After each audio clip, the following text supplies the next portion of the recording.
예, 안녕하십니까. 어, 저는 고려대학교 안암병원 정신건강의학과 이현정입니다. 오늘 제가 맡은 강의 제목은 정신질환과 치료에 대한 이해라는 제목의 강의입니다. 아무쪼록 제가 준비한 강의가 많은 도움이 됐으면 좋겠습니다. 예, 다음 주시죠. 조현병의 대표적인 임상 양상을 이해하는 것이 굉장히 중요합니다. 왜냐하면 조현병의 특징이 환자분들이 스스로가 병이라고 느끼지 않기 때문에 주변에 계시는 이제 가족분들이라든가 이제 친지분들이 이 증상들에 대해서 잘 이해를 하셔야지만 환자를 적절하게 치료 현장에 모시고 올 수가 있다는 게 다른 질병들과 좀 다른 특성이라고 하겠습니다. 그래서 하나하나 좀 살펴보시면 먼저 환청입니다. 남들에게 들리지 않는 소리가 들린다. 이게 이른바 환청이라는 증상인데 실제 많은 조현병 환자분들께서 이런 증상들을 경험을 하시죠. 주로 자신과 관련된 언급을 하는 소리들이 가장 흔한데 이를테면 뭘 하지 말라든가 뭘 하라든가 아니면 칭찬을 한다든가 욕을 한다든가 등등의 자신과 연관된 얘기들을 하는 소리를 흔히 듣습니다. 이것 때문에 많이 괴로워하기도 하고 때로는 이런 소리를 즐기기도 할 수도 있습니다.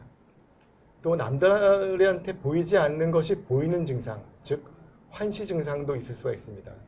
환시는 환청에 비하면 상대적으로 흔하지가 않기 때문에 만약 환시 증상이 있다고 하면 그것은 좀 더 다른 원인에서 이런 증상들이 보이는 게 아닌지에 대한 면밀한 뭐 MRI 검사라든가 뇌파 검사라든가 그런 검사를 좀 더 면밀하게 할 필요성을 또 시사하는 소견일 수도 있습니다.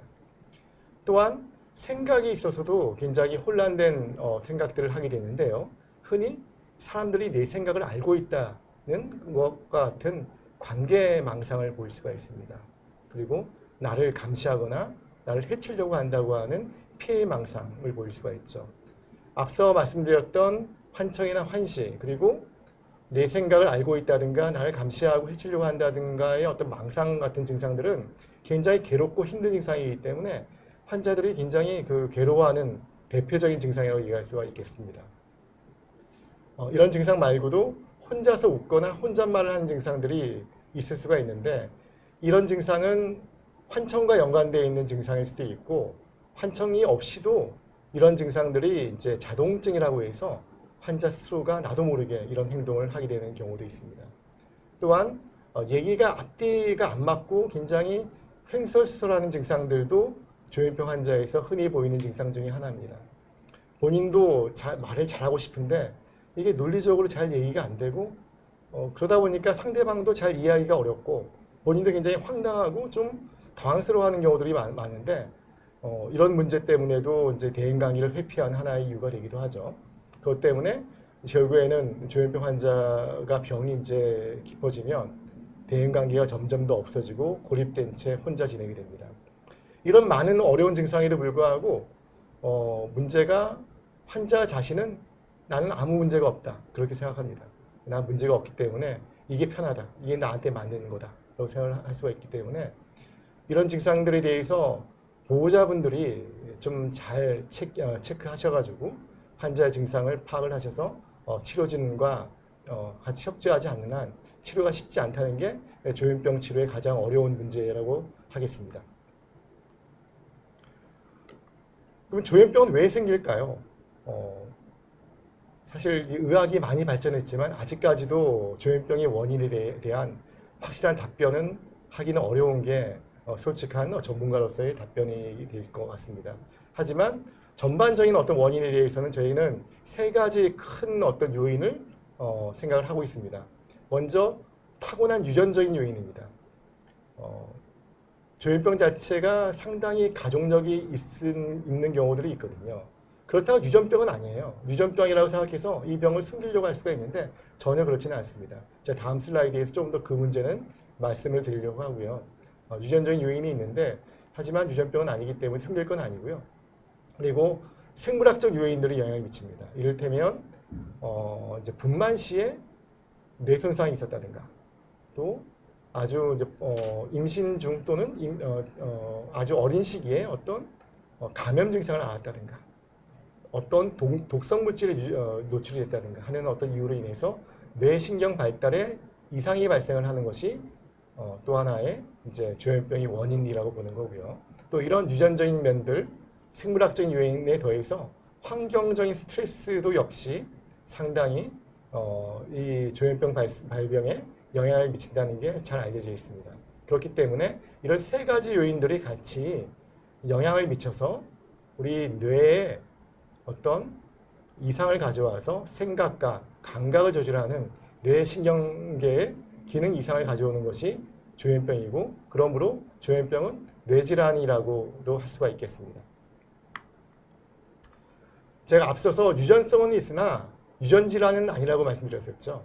제가 왜 이 얘기를 강조하냐면 유전질환이라고 하면 부모한테 병이 있다고 하면 뭐 상당수가 자녀분한테 병이 생기고 가족 내에서 뭐 계속 이어받는 그런 병일 텐데, 그런 병은 아니라는 거죠. 물론 일반 인구보다는 가족 내에서 많이 생깁니다. 그건 사실이고요. 근데 한쪽 부모가 이제 아버님, 어머님 중에서 한 분이 조현병이 있다 했을 때 자녀분한테 조현병이 생기는 확률이 한 12명의 자녀를 낳으면 그 중에 한 명 정도? 그 정도밖에 안 됩니다. 그래서 내가 조현병이 있기 때문에 아기를 가지면 안 돼 라는 생각은 잘못된 생각이고요. 또 가족력이 없는 조현병도 굉장히 많습니다. 그렇기 때문에 유전질환이라는 생각은 잘못된 생각이고요.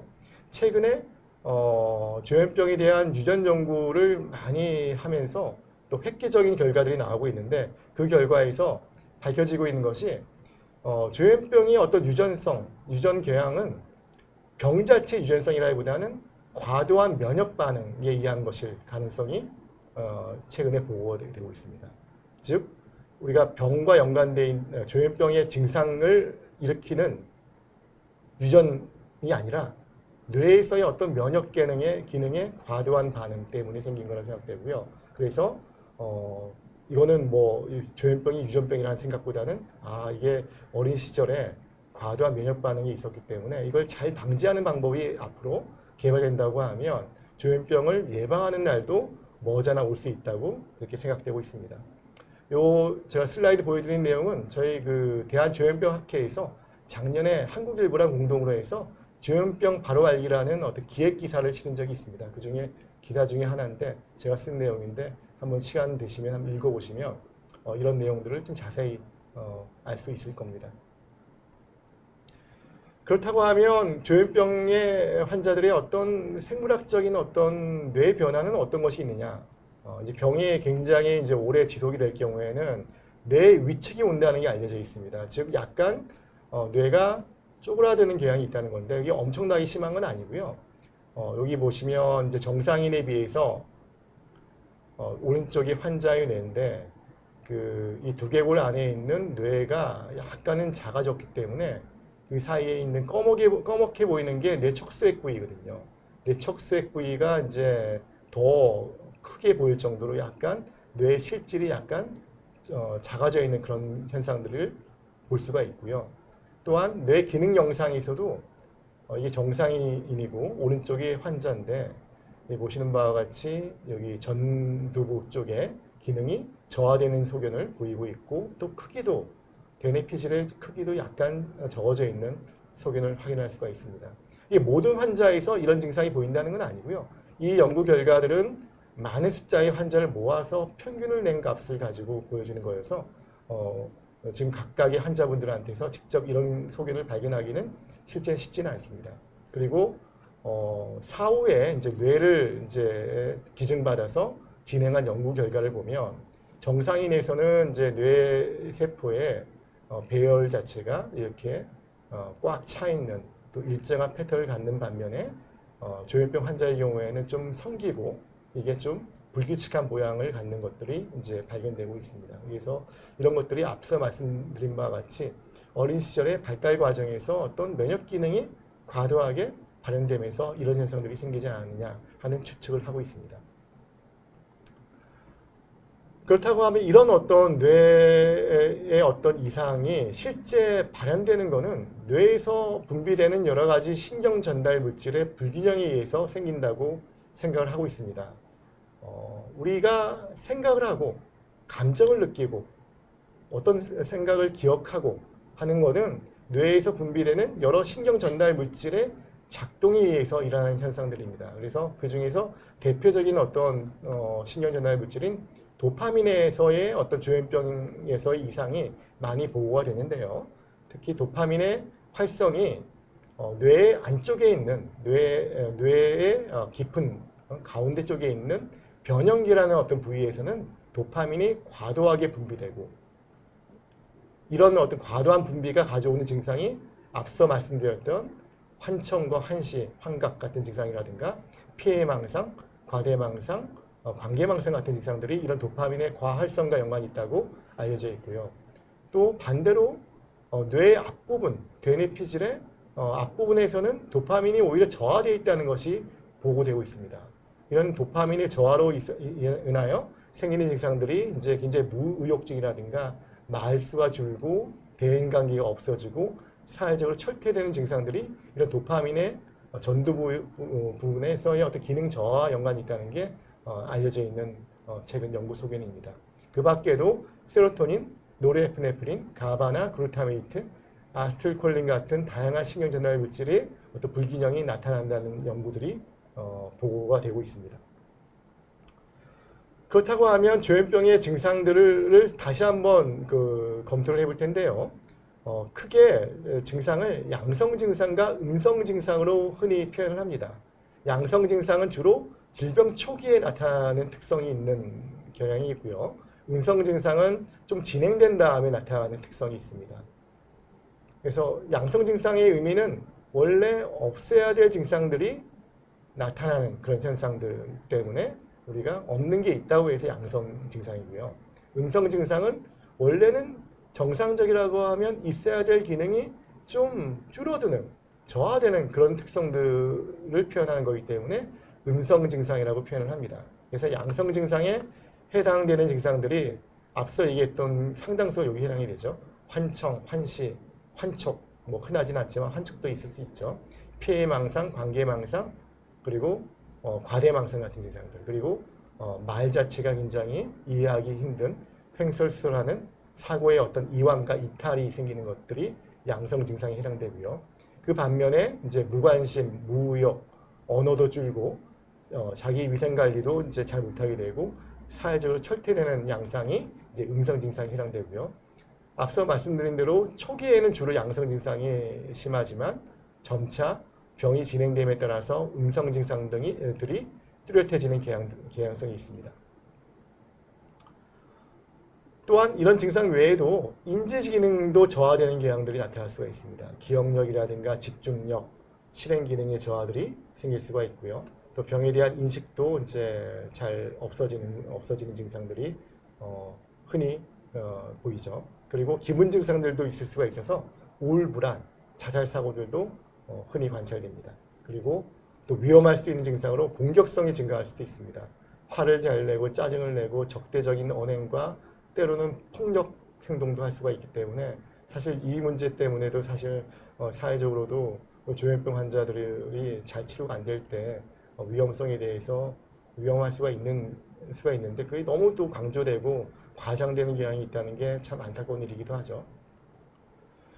그렇다고 하면 조현병은 어떤 경과를 밟느냐 좀 다양한 경과가 있죠. 그러니까 어떤 경우에는 딱 한 번의 증상들만 있고 잘 치료가 되고 나서 평생 문제가 없는 경우들도 있을 수가 있어요. 전체 한 16%가 여기에 해당된다고 하죠. 그리고 여러 차례 재발을 경험하지만 실제 이제 재발한 이후에 이제 회복된 다음에는 별다른 기능에 손상이 없는 원래의 기능 수준으로 회복되는 경우들도 있을 수가 있습니다. 그래서 이런 경우에는 전체 32% 정도가 해당되고요. 수차례 재발하고 재발한 다음에는 기능 회복이 병전 상태로는 돌아가지 않는 그런 상태, 한 9% 정도. 그리고 재발을 할수록 점점 기능 손상이 진행이 돼서 나중에는 이제 기능을 많이 깎아먹는 상태가 되는 경우가 안타깝게도 굉장히 퍼센트가 높습니다. 43%가 됩니다. 다시 강조하겠지만 그렇기 때문에 잘 치료받는 게 굉장히 중요하죠. 재발하지 않도록. 그래서 조현병의 재발은 보통은 첫 5년이 굉장히 좌우한다. 이렇게 얘기를 할 수가 있어요. 그래서 재발하는 경우에 대부분이 이제 첫 5년 사이에 재발이 거의 다 되고 이때 재발을 했느냐, 잘 치료해서 재발을 막았느냐가 이 환자의 경과에 지대한 영향을 미칩니다. 그래서 여기 이제 초록색으로 보이는 거가 이제 처음에 병이 발생했다가 치료가 돼서 재발하지 않는 경우, 가장 좋은 경우가 되겠죠. 하지만 여기 이제 연두색으로 보이는 거가 이제 2번, 3번, 4번 재발했지만 그 다음에는 치료를 잘 받아가지고 영원히 이제 재발을 하지 않고 가는 아주 좋은 결과를 받는 경우가 있고요. 안타깝게도 이게 빨간색, 노란색 이런 경우는 너무 재발을 많이 해서 그럼에도 불구하고 치료를 잘 안 받으면 자꾸 재발하면서 이게 경과가 굉장히 안 좋고 기능도 안 좋은 상태로 계속 가는 수가 있습니다. 그래서 초기 5년 동안의 치료가 굉장히 중요하다. 이런 얘기를 다시 한번 드리도록 하겠습니다. 그렇다면 진단은 어떻게 내리느냐? 앞서 말씀드렸던 여러 가지 양성 증상, 음성 증상과 같은 증상들이 최소 6개월 이상 지속될 때 우리는 조현병을 의심을 하고요. 그리고 이런 증상이 있다고 하더라도 사회적 기능에 문제가 없다. 그렇다고 하면 진단을 내릴 수가 없고요. 사회적 능력이나 자기관리 능력 등등의 어떤 기능의 이상이 발생할 때 비로소 우리가 조현병을 진단 내리게 됩니다. 그래서 앞서 말씀드린 바와 같이 초기에 빨리 치료받으면 치료 성적이 좋고요. 그렇기 때문에 조기 발견, 조기 치료가 중요하죠. 그렇다고 하면 어떤 치료가 있느냐? 가장 중요한 게 약물 치료입니다. 가장 중요하고 가장 기본적이죠. 가장 효과적이기도 하고요. 그래서 급성기에는 일단은 증상이 굉장히 심하기 때문에 반드시 아주 이제 적극적인 약물 치료가 필요하고요. 어느 정도 증상이 좋아진 다음에는 이제 이 증상 약을 좀 용량을 줄여가지고 재발을 예방하기 위한 약물 치료의 목적이 되고요. 그 다음에는 이제 환자의 회복을 위한 이제 사회로부터 이제 지금까지는 약간 병으로 인해서 적응에 어려움이 있었다고 하면 사회 적응을 위한 어떤 비약물학적인 치료가 같이 병행이 돼야 되는 게 유지치료 기간의 특성이 되겠습니다. 그래서 이 비약물학적 치료를 이제 심리사회적 치료라고 이제 얘기를 할 수가 있겠는데요. 반드시 약물 치료와 병행이 필요한 어떤 거라고 얘기를 할 수가 있겠고요. 치료 방법으로는 여러 가지 환자가 갖고 있는 잘못된 생각과 행동을 교정하게 하는 인지행동 치료라든가 또 가족의 어떤 치료적인 참여를 독려하고 환자에 대한 어떤 이해를 돕는 가족 치료 그리고 각종 치료 프로그램들이 이 심리사회적 치료에 해당이 되는 치료들이고요. 과거에는 이런 치료들이 잘 제공되기가 어려웠지만 최근에 와서 우리나라의 여러 가지 어떤 치료 인프라가 많이 좋아졌습니다. 정신보건센터라든가 직업재활기관이라든가 납병원, 공동생활가정, 주간재활기관 등이 많이 만들어지고 있고 이런 기관에서 이런 심리사회적 치료를 많이 제공하고 있으니까 필요하신 분들은 좀 관련된 어떤 분들에게 문의를 하시면 상당한 도움을 받을 수 있을 겁니다. 또한 앞서 말씀드린 대로 약물치료와 함께 심리사회적 치료가 같이 병행이 되는 게 최고의 어떤 최상의 치료라고 이렇게 얘기를 할 수가 있겠습니다. 그래서 어느 한 가지만으로는 최상의 결과를 낳기가 어렵고요. 병행이 돼야 된다는 것을 다시 한번 강조를 드립니다. 그리고 병의 치료의 단계별로 약간의 어떤 치료 방침이라든가 치료의 전략이 달라질 수가 있는데 초기의 급성기에는 이제 적극적인 약물 치료가 가장 중요하고 그에 대한 병에 대한 교육, 가족 상담과 가족 치료가 가장 중요한 어떤 시기가 되겠고요. 이 시기에는 대부분이 입원을 하게 되는 경우들이 많습니다.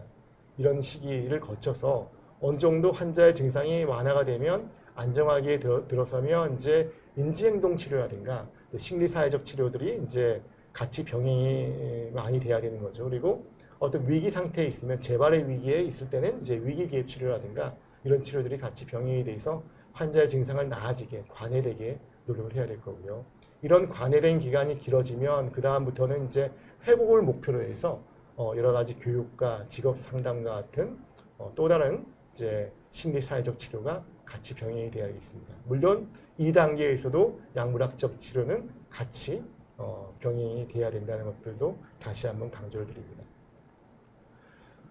그렇다고 하면 입원 치료가 필요한 경우가 어떨까? 제가 정신과 의사로서 이제 환자분들과 이제 보호자분을 만날 때 이제 입원 치료를 권하는 경우들이 이제 있는데 그 경우에 굉장히 보호자분들이 굉장히 힘들어하세요. 이게 환자분은 입원을 원치 않는데 내가 어떻게 강제로 입원시키느냐 이런 고민들을 많이 하십니다.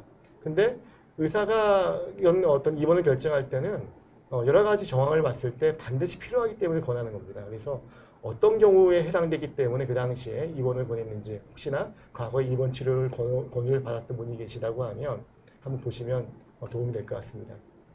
처음에 이런 조현병이 의심되는 증상이 있을 때 정확한 진단이 어려울 수가 있어요.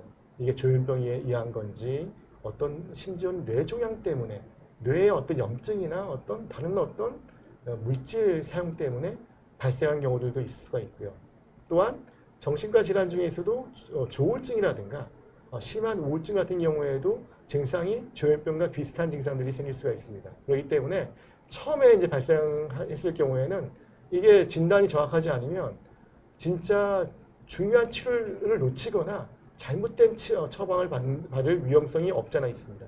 그렇기 때문에 정확한 진단 때문에 필요할 수가 있고요. 그리고 환자한테 맞는 약이라는 게 개인에 따라서 상당히 차이가 있습니다. 그래서 특히나 초기 단계에 증상이 심할 경우에는 상당히 좀 빠른 치료가 필요한데 외래에서 하다 보면 약물 용량도 이게 맞추기가 어렵고 서서히 증량이 돼야 될 가능성이 높기 때문에 고용량을 외래에서 처음부터 쓰기에는 쉽지가 않거든요. 그래서 병의 경과가 더 안 좋아질 수가 있고 부작용도 더 생길 수가 있기 때문에 입원 치료가 필요할 수가 있죠. 그리고 환자가 치료받지 않고 그냥 이제 방치에 가깝게 집에서 있을 경우에는 굉장히 때로는 위험할 수가 있습니다.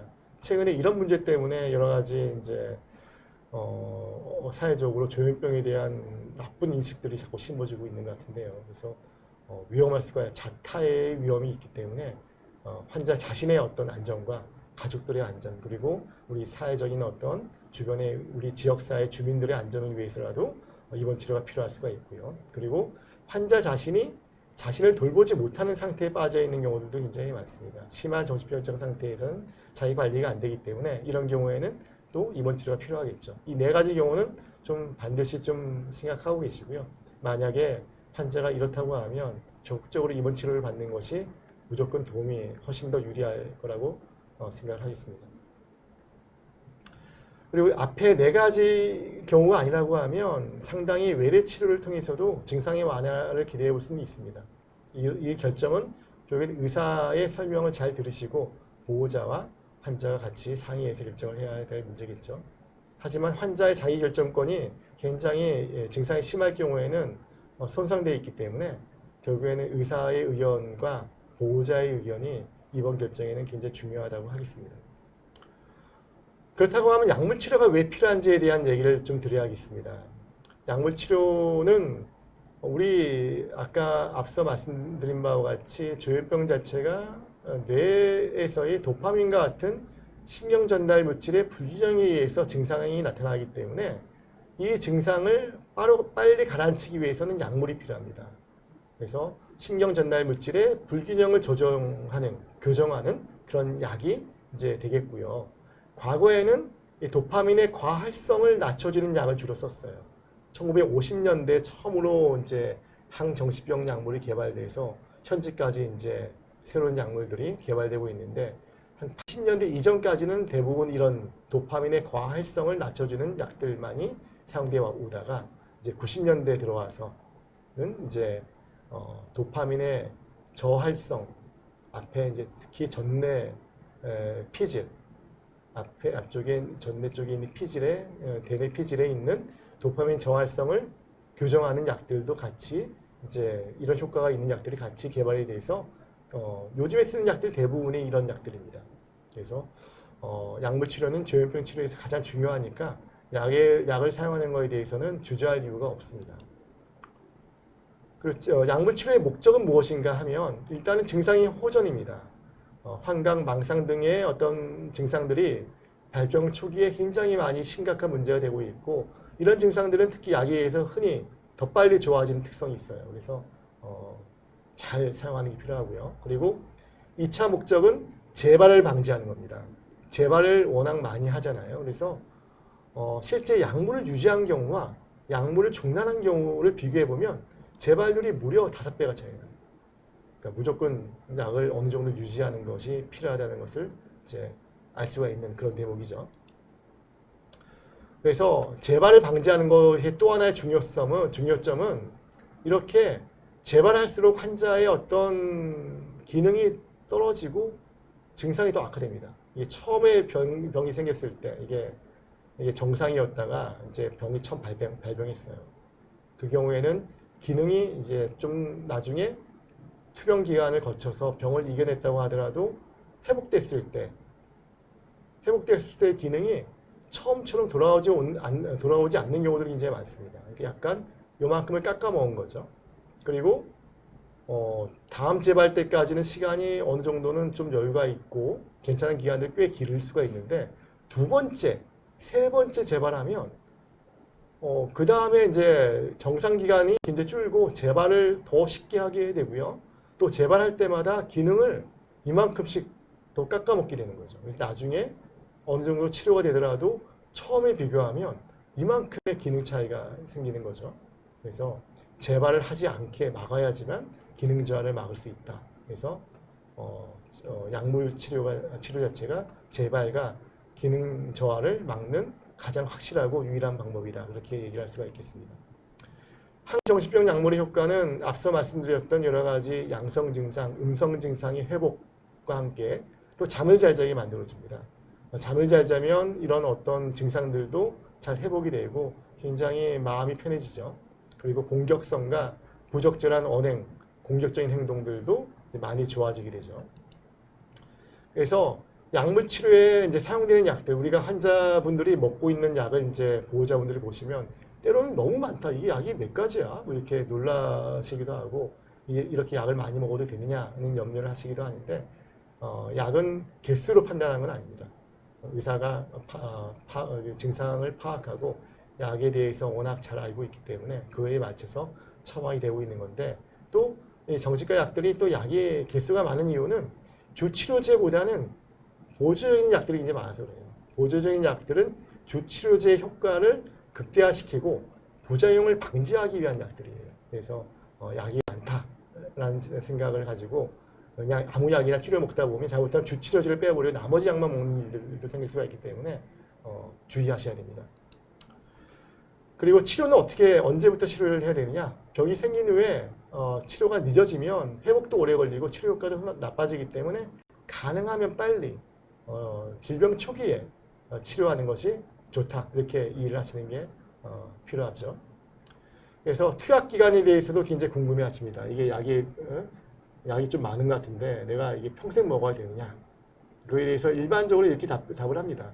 처음 발병의 경우에는 혹시나 처음 발병으로 끝나는 경우들도 있을 수가 있기 때문에 한 2년은 드시고 그 다음에 약을 끊어볼 수 있습니다. 라고 얘기를 드리는데 끊는다는 의미가 2년 뒤에는 약을 완전히 끊는다고 이해하시면 안 되고요.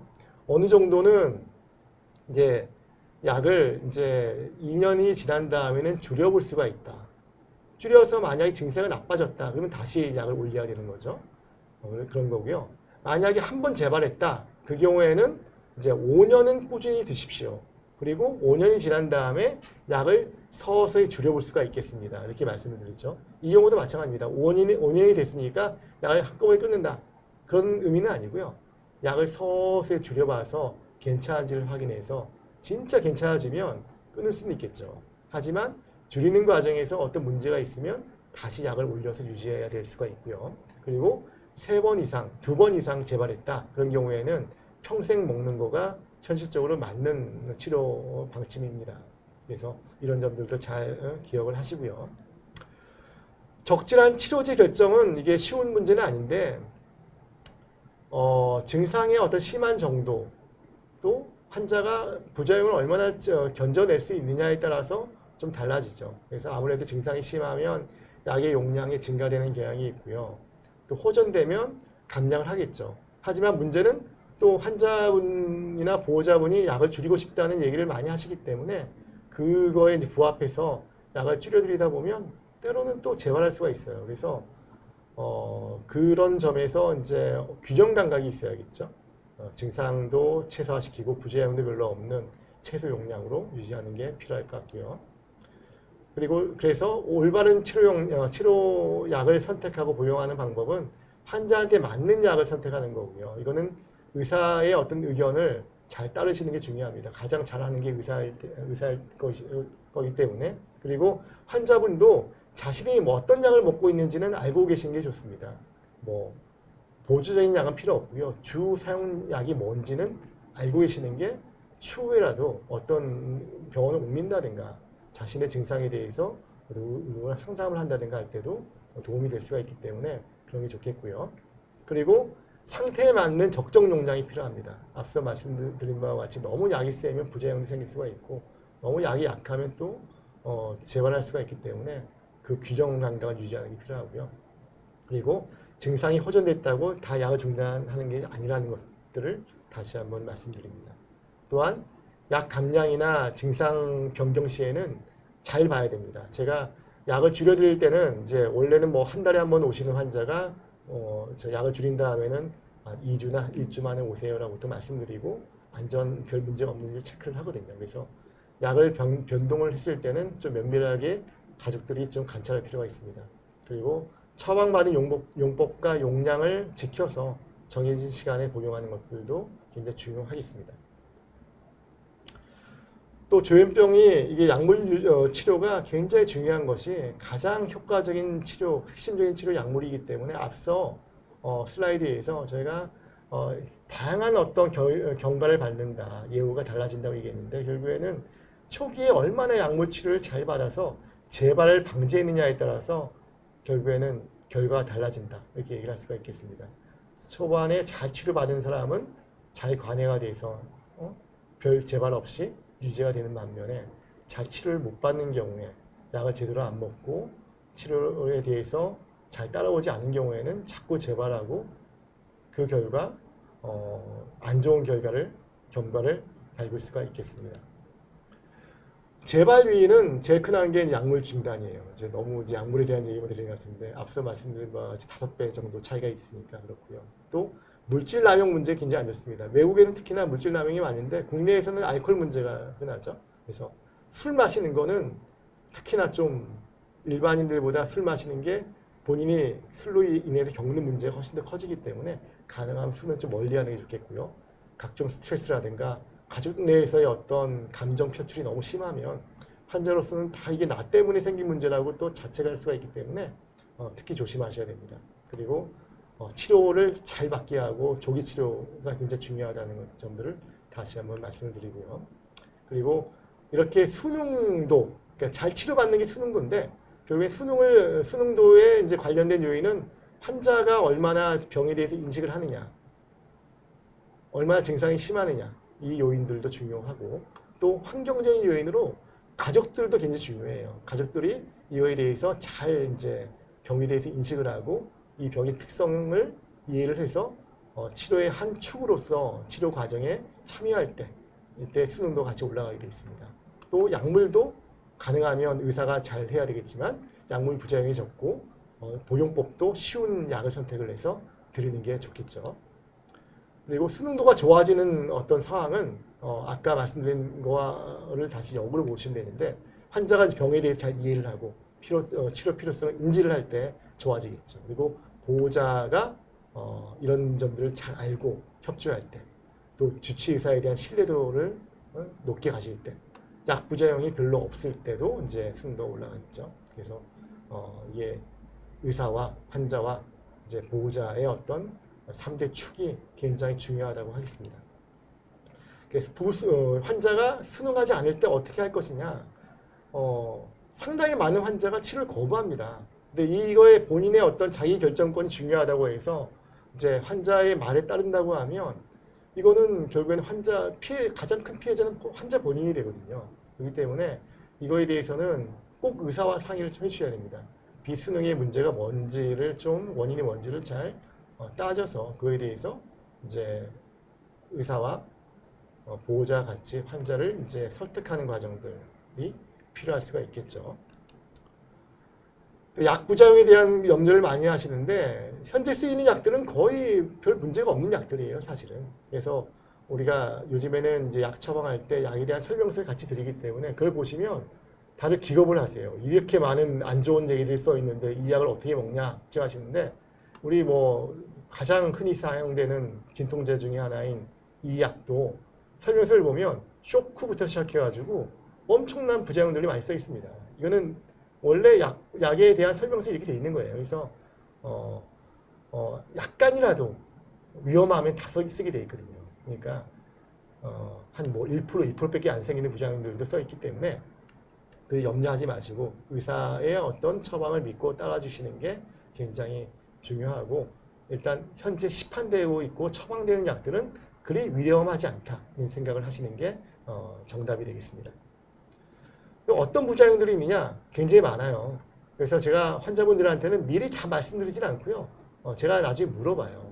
왜냐하면 미리 다 쭉 말씀드리면 오히려 이런 증상들이 생겼다고 자꾸 이제 암시 효과가 있기 때문에 호소하는 경향들이 있어요. 그래서 보시면 경직된다든가 손이 떨린다든가 근육이 긴장된다든가 안절부절하는 증상들, 입마름, 변비, 졸음, 체중 증가, 생리불순, 성욕저하, 배뇨장애 등등등등 이게 많이 생길 수가 있는데 이것들은 어느 정도는 다 조절이 가능합니다. 또 이런 부작용이 없는 약들도 선택할 수 있는 여지가 있기 때문에 만약 이런 부작용들이 힘들다고 하면 언제든지 주치의 선생님과 같이 상의하시는 게 해결책이 되겠습니다. 그래서 부작용이 없는 경우는 잘 드시는 게 필요하고요. 부작용이 있는데 큰 문제는 아니다. 그러면 일단은 그 약이 좋다 생각을 드시는 게 맞고요.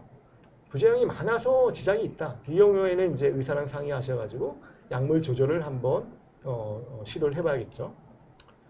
그래서 약의 부작용은 사실 피할 수 없어요. 약의 효과가 있으면 부작용도 있을 수밖에 없습니다. 그래서 가장 효과와 부작용의 어떤 이제 손해와 이득을 따져봐서 어느 게 더 좋은 건가. 부작용은 약간 있지만 손 떨리는 게 변비 등이 있지만 그래도 약의 효과가 너무 좋다. 그러면 뭐 복용을 하는 거죠. 근데 부작용이 너무 커서 도저히 못 견디겠다. 그러면 약을 바꿔보는 거고요. 그래서 약에 대한 부작용, 불편감은 주치의사와 이제 논의를 하는 게 중요하고요. 대부분의 부작용은 조절이 가능합니다. 약을 조절한다든가 방지 약물을 쓴다든가 여러 가지 어떤 병행하는 어떤 운동요법, 식이요법 같은 거가 특히나 체중 증가의 문제에서는 굉장히 도움이 되죠. 이런 것들을 한다든가 하는 게 필요하고요. 또 때로는 본인은 부작용이라 느끼지만 부작용이 아니라 자신이 갖고 있는 병의 증상일 수도 있어요. 그렇기 때문에도 의사랑 잘 상의를 하셔야 됩니다. 이제 드디어 마지막 슬라이드입니다. 저는 조현병을 비롯한 정신질환의 치료는 우리 모두의 사랑과 관심이라고 생각합니다. 조현병은 치료할 수 있는 병이에요. 하지만 완치가 목표가 되지는 않습니다. 회복이 목표입니다. 그러니까 이 병이 완치가 안 되면 왜 치료받느냐 이런 얘기를 약을 끊어야지만 완치인데 이렇게 생각하실 수가 있는데 완치가 목표가 되게 되면 오히려 위험할 수가 있어요. 그러니까 회복이 돼서 내가 사회 일원으로서 자기 역할을 할 수 있는 어떤 회복 단계를 목표로 해야 될 거고요. 회복을 위해서는 환자와 치료진과 가족 이 3자의 협조가 무척 중요하겠습니다. 제 강의는 여기까지입니다. 감사합니다.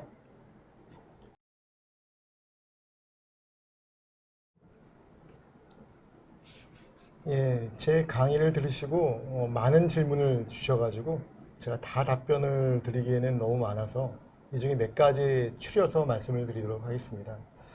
먼저 조현병이면 정신장애 신청이 가능한가요? 라는 간단한 질문인데 조현병 여부에 의해서 정신장애 신청 여부가 결정되는 건 아니고요. 이로 인한 어떤 기능장애가 있는지가 중요합니다. 그래서 적어도 1년 이상 증세가 지속이 돼야 되고 그로 인한 어떤 기능장애가 일정 수준에 이르렀는지가 더 중요하겠죠. 아마 주치의 선생님하고 상의하시면 정신장애 등급에 해당되는지 아닌지를 들을 수 있을 거라고 생각이 됩니다. 또 조현병 환자 가족 중에서 편집성 성격장애가 있을 확률이 높나요? 라고 물어보셨는데 약간 그런 경향이 있다는 연구 결과는 있습니다. 그리고 양성 증상이 지속되다가 어느 날 음성 증상이 또렷하게 나타날 경우 약물 조정이 어떻게 이루어지는 것이 바람직한가요? 자칫 우울증과도 겹쳐 보일 수 있을 것 같은데 가족으로서 바른 대처 방법을 알려주시면 감사하겠습니다. 이렇게 물어보셨습니다. 이게 사실 간단한 질문이면서도 답변하기가 굉장히 어려운 질문이기도 합니다. 왜냐하면 양성 증상이 지속되다가 음성 증상이 또렷하게 나타나는 경우가 여러 가지 어떤 상황들을 생각해 볼 수가 있는데 일단 양성 증상이 치료가 된 거, 그러니까 양성 증상이 치료가 됐기 때문에 음성 증상이 나타난 걸 가능성이 높거든요. 그래서 그동안에 양성 증상이 심했기 때문에 잘 안 보였던 음성 증상이 드디어 나타난 그런 가능성이 있습니다. 그렇기 때문에 이 약이 맞지 않는다고 얘기할 수는 없는 거고요. 현재 치료하는 약이 효과가 있고 그에 대해서 음성 증상을 고려한 또 다른 어떤 접근이 필요한 걸 수도 있고요. 또 하나는 또 하나 생각할 수 있는 거는 양성 증상에 대한 치료는 성공적으로 됐으나 이로 인한 어떤 약의 부작용 때문에 몸이 굳는다든가 표정이 굳는다든가 그런 어떤 증상들 때문에 오히려 음성 증상이 강화된 것처럼 보일 수가 있어요. 약 부작용에 의해서. 그런 경우에는 약 부작용을 없애는 어떤 치료적인 접근이 필요할 수도 있습니다. 그래서 이거는 이 문제는 사실 담당 의사로서도 굉장히 쉬운 문제가 아니기 때문에 한번 선생님하고 면밀하게 한번 상의를 해보시는 게 좋을 것 같고요. 제가 직접 환자를 보지 않는 사람 입장에서는 이런 부분의 차이를 감별할 수는 없을 것 같고요. 여러 가지 가능성들이 있으니까 한번 상의를 해보시도록 권해드리고요. 또 조현병 재발과 수면 부족과의 관계를 물어보셨는데 제가 수면을 또 전문으로 보고 있기 때문에 굉장히 반가운 질문인데요. 조현병 재발과 수면 부족의 문제는 연관이 굉장히 많습니다. 아마 보호자분들 스스로도 너무나 잘 알고 계실 거예요. 잠을 못 잔다. 이러다가 또 안 좋아지겠구나. 짐작을 할 수가 있는 거죠. 그래서 잠이 준다는 거는 굉장히 급성 장애, 급성 악화를 예상을 할 수 있는 증상이기 때문에 무엇보다 면밀하게 잘 관찰해서 빨리 약 조절이 필요한 그런 상황일 가능성이 굉장히 높습니다. 그리고 역시 수면과 관련된 질문인데요. 약물 복용으로 인해서 수면이 과도해질 경우에 수면을 줄이도록 노력하는 것이 좋을까요? 충분히 수면을 취하도록 해주는 게 좋을까요? 이건 역시 답은 너무 많이 잔다고 하면 그 좋은 게 아니에요. 그러니까 우리가 잠이라는 게 적절한 시간이 있는 겁니다. 우리가 불면증이 있는 분들은 푹 잤으면 좋겠다고 얘기하지만 푹 자는 거가 그냥 무작정 많이 자는 게 푹 자는 게 아니에요.